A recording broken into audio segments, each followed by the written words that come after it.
Remember being told to tidy up your toys? Maybe you're hearing it now. Home organization expert Christina Campbell joins us this morning with 5 easy ways to keep them handy and yet out of the way. Good morning. Good morning. Oh, I see some Disney toys. I admit I already have some. We all have our favorite. Yes, yes. So let's start with taking stock of what you have.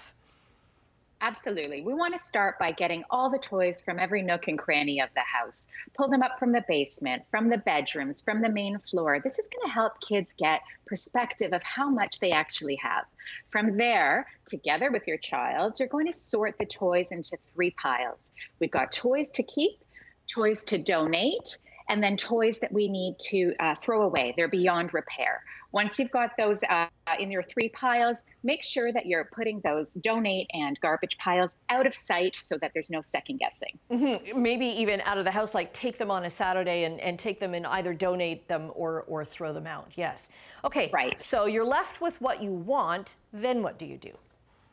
We want to sort and contain. So we want to keep like with like.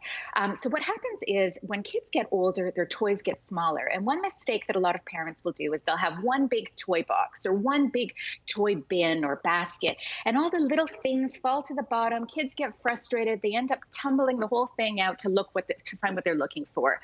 But when we sort of give everything its own home, like we have here, it's so much easier for kids to find what they want and to be able to put it away. Each category has its own home.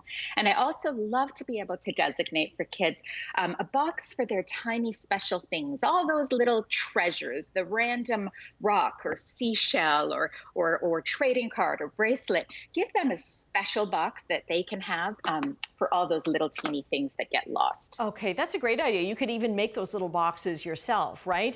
And I often hear from organization experts, don't buy these things before you've started sorting, right? Absolutely. We want to wait and see what we're actually left with. I think that's one of the biggest things is people go out and buy all this stuff. They don't actually need it. They're just maybe using what they have in the wrong way. And you can also reuse a ton of things around the house. I love clear bins because it lets kids see what they have. But at the same time, a shoebox can work. Those produce containers are great for sorting toys. Oh, that's a good idea too. And then you want to display the things that you really, really like. Absolutely. Kids love to collect things. They love being able to be proud of their collections. So I love to use these acrylic risers like you see here. My son really loves to collect rocks and minerals. So it's something that he can see every day. Also, these Lego figurines are a huge deal in our house. There's hundreds of them. So what I did is I actually took this little, it's actually a spice riser meant for inside your cupboard. And then I bought some Lego tape. That's something that's available at any toy store. And now all of our Lego figures have their own home. Oh, that's good. So they're kind of out of the way too. And do that with books as well, that books have their own little ledges or their own spot. That's right. We want to.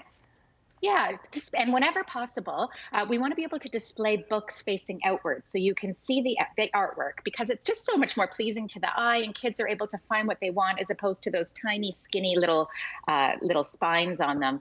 And one other thing that I was going to say is that we really want to make sure that whatever containers we are using, that they're easy for the kids to access, right? Clear containers, let them see what they have.